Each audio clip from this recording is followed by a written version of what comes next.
एक मुल्क का बादशाह बहुत रहमदिल और नेक था।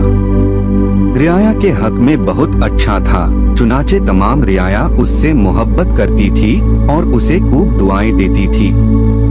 उसी मुल्क के एक दूरदराज गांव में एक किसान रहता था जिसकी एक ख्वाहिश थी कि अपने नेकदिल बादशाह की जियारत की जाए और उसे कोई तोहफा दिया जाए।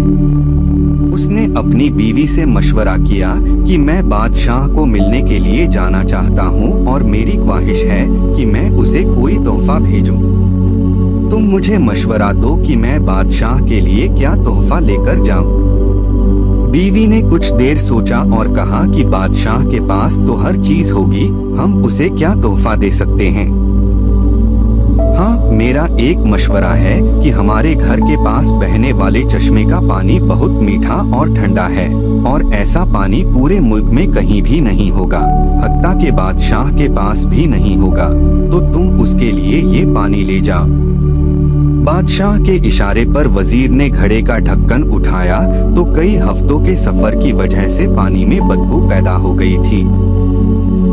वजीर ने बादशाह की तरफ देखा तो बादशाह ने उसे खामोश रहने का इशारा किया और बाआवाज़े बुलंद फरमाया कि हम इस तोहफे से बहुत खुश हुए हैं, और खजांची को हुक्म दिया कि इस किसान के घड़ों को सोने से भर दिया जाए। किसान बहुत खुश हुआ।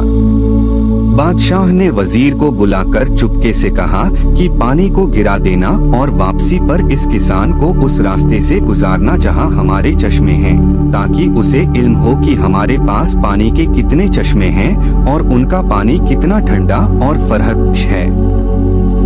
चुनाचे जब किसान को इनामात देने के बाद उन चश्मों के पास से गुजारा गया तो वो समझ गया कि उसका तोहफा कितना हकीर था, लेकिन बादशाह ने उसके हकीर तोहफे को भी कबूल करके उसे इनाम से नवाजा। उसके दिल में बादशाह के लिए मोहब्बत और अकीदत और बढ़ गई। तो दोस्तों, हमारी इबादत का भी यही हाल है। हम जो टूटी फूटी इबादत करते हैं उसे हम बहुत उम्दा समझते हैं और अपने मालिक की बारगाह में पेश करते हैं।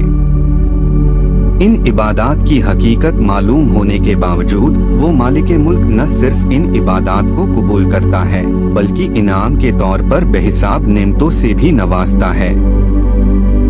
हालांकि उसे हमारी इबादतों की कोई जरूरत नहीं। खालिक़े कायनात की इबादत के लिए तो उसके लाखों करोड़ों फरिश्ते ही काफी हैं। अल्लाह पाक से दुआ है कि हमारी आजिज़ाना इनकिसाराना इबादत को अपनी बारगाह में कबूलियत का शर्फ अता फरमाए। आमीन।